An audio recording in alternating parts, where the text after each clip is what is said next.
Education in the United States is provided by public schools and private schools. Public education is universally required at the K-12 level, and is available at state colleges and universities for all students. K-12 public school curricula, budgets, and policies are set through locally elected school boards, who have jurisdiction over individual school districts. State governments set overall educational standards, often mandate standardized tests for K-12 public school systems, and supervise, usually through a board of regents, state colleges and universities. Funding comes from the state, local, and federal government. Private schools are generally free to determine their own curriculum and staffing policies, with voluntary accreditation available through independent regional accreditation authorities. About 87% of school-age children attend public schools, about 10% attend private schools, and roughly 3% are homeschooled.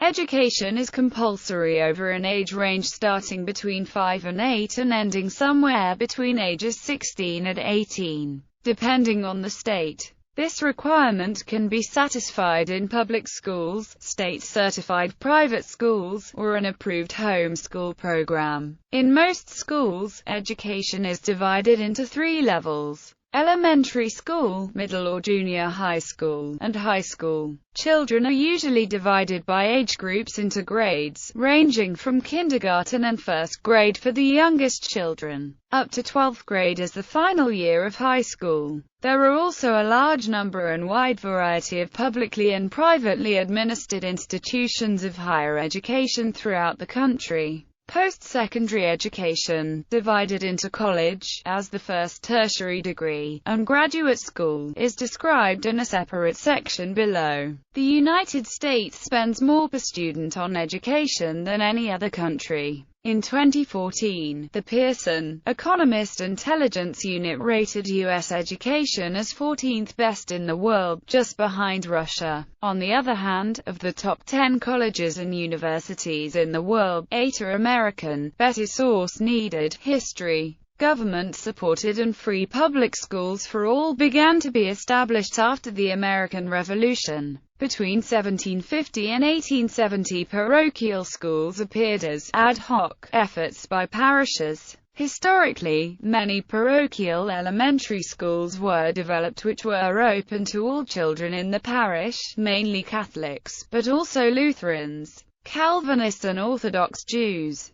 Non-sectarian common schools designed by Horace Mann were opened, which taught the 3 R's and also history and geography. In 1823, Reverend Samuel Reed Hall founded the first normal school, the Columbian School in Concord, Vermont, to improve the quality of the burgeoning common school system by producing more qualified teachers. States passed laws to make schooling compulsory between 1852 and 1917. They also used federal funding designated by the Morrill Land-Grant Colleges Acts of 1862 and 1890 to set up land-grant colleges specializing in agriculture and engineering. By 1870, every state had free elementary schools, albeit only in urban centers. Starting from about 1876, 39 states passed a constitutional amendment to their state constitutions, called Blaine Amendments after James G. Blaine, one of their chief promoters, forbidding the use of public tax money to fund local parochial schools. Following the American Civil War, the Tuskegee Normal and Industrial Institute was founded in 1881, in Tuskegee, Alabama, to train colored teachers, led by Booker T. Washington, who was himself a freed slave. His movement spread to many other southern states to establish small colleges for colored or Negro students entitled A and M, or A and T, some of which later developed into state universities. Responding to many competing academic philosophies being promoted at the time, an influential working group of educators, known as the Committee of Ten, and established in 1892 by the National Education Association, recommended that children should receive 12 years of instruction, consisting of 8 years of elementary education followed by 4 years in high school. Gradually by the late 1890s, regional associations of high schools, colleges and universities were being organized to coordinate proper accrediting standards, examinations and regular surveys of various institutions to assure equal treatment in graduation and admissions requirements,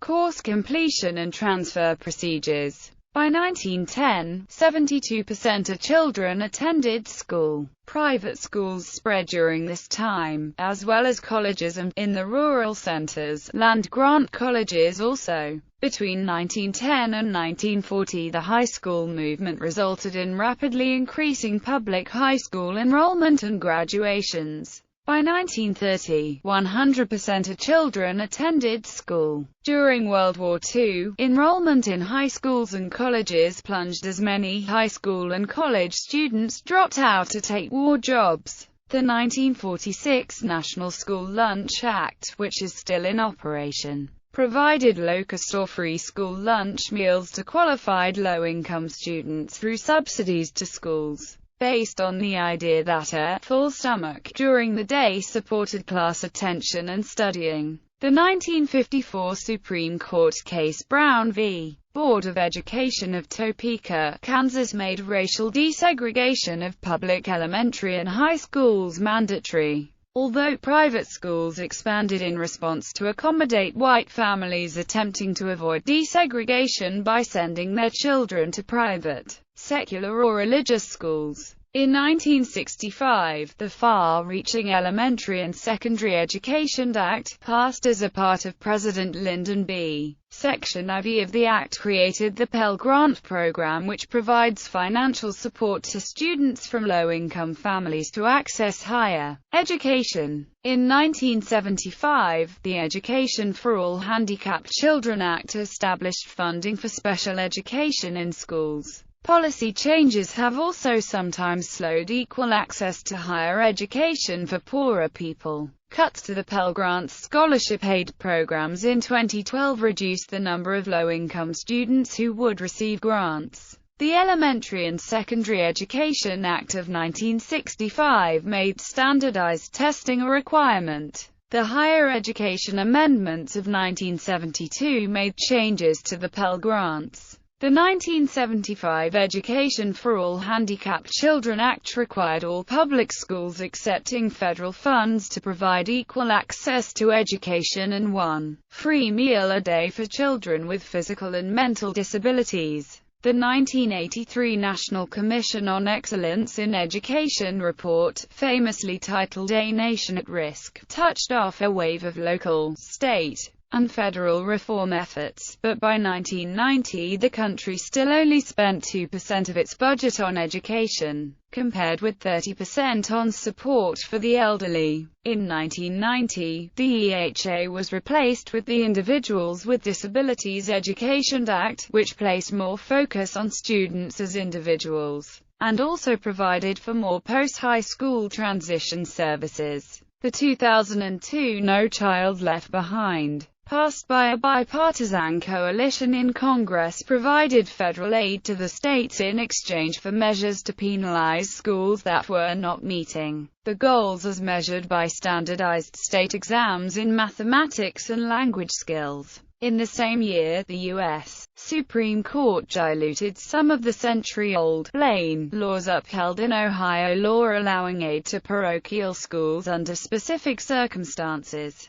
The 2006 Commission on the Future of Higher Education evaluated higher education. In December 2015, President Barack Obama signed legislation replacing No Child Left Behind with the Every Student Succeeds Act. Statistics. In 2000, 76.6 million students had enrolled in schools from kindergarten through graduate schools. Of these, 72% aged 12 to 17 were considered academically on track for their age, i.e., enrolled in at or above grade level. Of those enrolled elementary and secondary schools, 5.2 million attended private schools. Over 85% of the adult population have completed high school and 27% have received a bachelor's degree or higher. The average salary for college or university graduates is greater than $51,000, exceeding the national average of those without a high school diploma by more than $23,000, according to a 2005 study by the U.S. Census Bureau.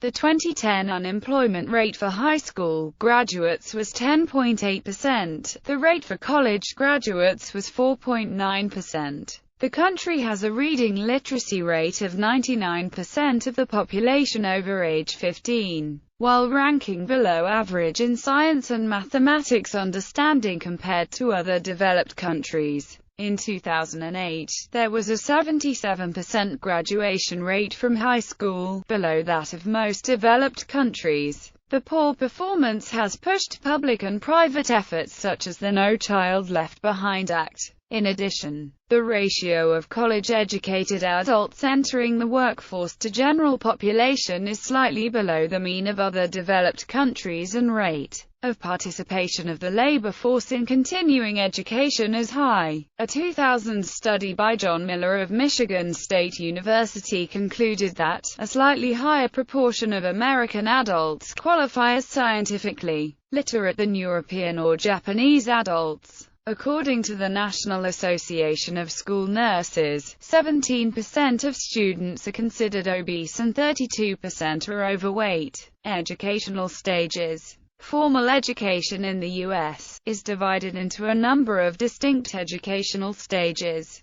Most children enter the public education system around ages 5 or 6. Children are assigned into year groups known as grades. The American school year traditionally begins at the end of August or the day after Labor Day in September, after a traditional summer recess. Children customarily advance together from one grade to the next as a single cohort or class, upon reaching the end of each school year in late May or early June. Depending upon their circumstances, they may begin school in pre-kindergarten, kindergarten or first grade. They normally attend 12 grades of study over 12 calendar years of primary, elementary and secondary education before graduating, earning a diploma that makes them eligible for admission to higher education. Education is mandatory until age 16. There are generally 6 years of primary school, 3 years of middle school, and 4 years of high school. There is some variability in the arrangement of grades.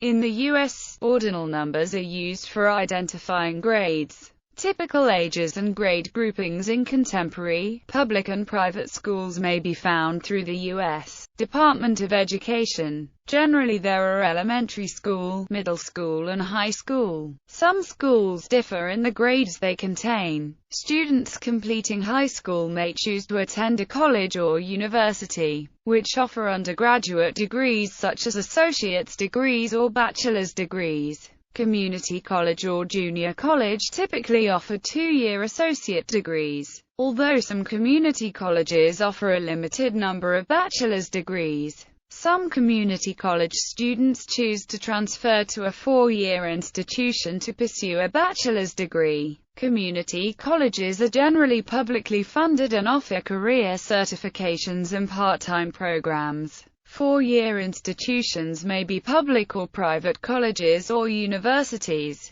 Some counties and cities have established and funded 4-year institutions. Some of these institutions, such as the City University of New York, City Colleges of Chicago, and San Francisco City College, are still operated by local governments. Others, such as the University of Louisville and Wichita State University, are now operated as state universities. Private institutions are privately funded and there is a wide variety in size, focus, and operation. Some private institutions are large research universities, while others are small liberal arts colleges that concentrate on undergraduate education. Some private universities are non-sectarian and secular, while others are religiously affiliated. While most private institutions are non-profit, a growing number in the past decade have been established as for-profit. Curriculum varies widely depending on the institution. Typically, an undergraduate student will be able to select an academic major, or concentration, which comprises the main or special subjects, and students may change their major one or more times. Some students, typically those with a bachelor's degree, may choose to continue on to graduate or professional school, sometimes attached to a university. Graduate degrees may be either master's degrees or a doctorate's (MD, DO). Programs range from full-time, evening and executive, which allows for flexibility with student schedules. Academia-focused graduate school typically includes some combination of coursework and research, while professional graduate-level schools grants a first professional degree. These include medical, law, business, education, divinity, art, journalism, social work, architecture, and engineering schools. Variations in K-12 education. Sometimes students who receive failing grades are held back a year and repeat coursework in the hope of earning satisfactory scores on the second try. High school graduates sometimes take a gap year before the first year of college, for travel, work, public service, or independent learning. Of students who were freshmen in 2005 seeking bachelor's degrees at public institutions, 32% took 4 years, 12% took 5 years, 6% took 6 years,